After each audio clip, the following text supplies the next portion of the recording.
In this video, I will show you how to configure your system to allow the actual start and end date to adjust the schedule. And what that means is that the actual start and end dates would actually shift the project plan. This is not on by default, but we do have some clients that want this behavior. And you can set it up to affect every single task, or you can set it up just so specific tasks have that, which is the most common scenario, because normally you don't want the actual dates to change what your plan was. You want to see what the actual dates are, but you don't really want it to change the schedule, because all it would take is someone putting in an actual start date that's far later than when it really happened.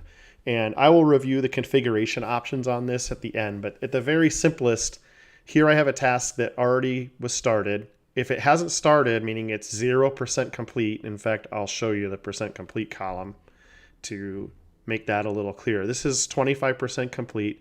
It starts on 5/19, and if I change the date to June 2nd, now this task rescheduled and all subsequent tasks rescheduled based on that. It's the same effect as starting a must start on.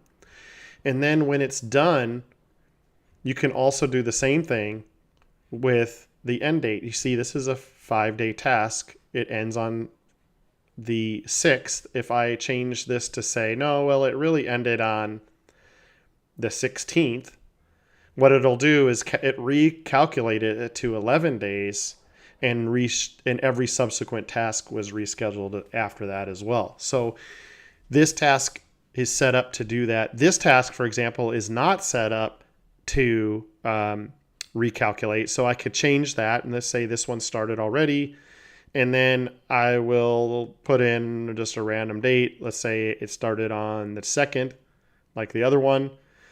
You can see that it still shows 6/17. Actually, let me move it out so that it makes it, let's say I told you it started in July. It's still scheduled for 6/17, so it doesn't affect the whole schedule, but you can see there's a difference here. Now, there are variance calculations that you can show this to. So the default is that the system will not do it. To change it on an individual task, just go to the full task edit and go to the advanced, and you'll see these options right here under other options. There's actually an option to allow the task owner to set these dates if you want. And if you don't have that on, then only the PM can do it, or a scheduler.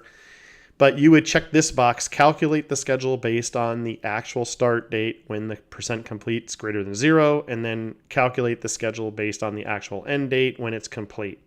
So that would be, and then there's a third option here. The actual start date can be set when the percent complete is 0%. Some people want this on or off, and this is configurable on a task by task basis.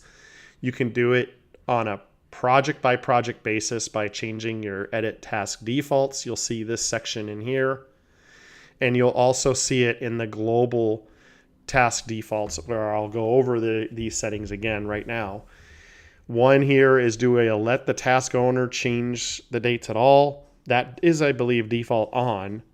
And then whether or not the schedule start date is going to be turned on when it's greater than 0, whether the actual end date when it's complete, and whether the actual start date can be set when it's 0%. These are settings that you can set at your workspace level and override them at a project level, or you can just change them at the project level and do it that way. And you can set this on a task by task basis. If you check this box, it will change all the settings in the system. So be careful when you do that to make sure you're not changing the rules on everybody in the system.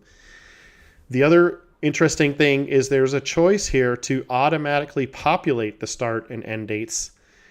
For example, a very common is every time the percent complete is updated, then we'll set the actual start date. So when, or we'll use the updated date or the updated date and time.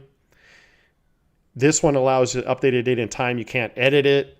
This one will be the updated date alone, no editing, or just the scheduled date. So this will auto-populate the actual start date based on the user interaction. Same thing here.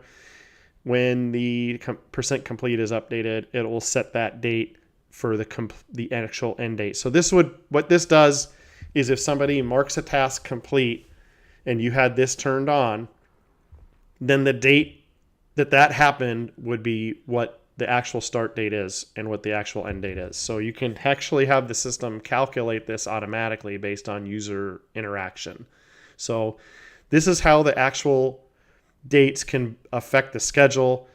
For more information about this, contact our support or come to the office hours. But this is a really powerful feature to allow all kinds of different scenarios in your templates and your workflows.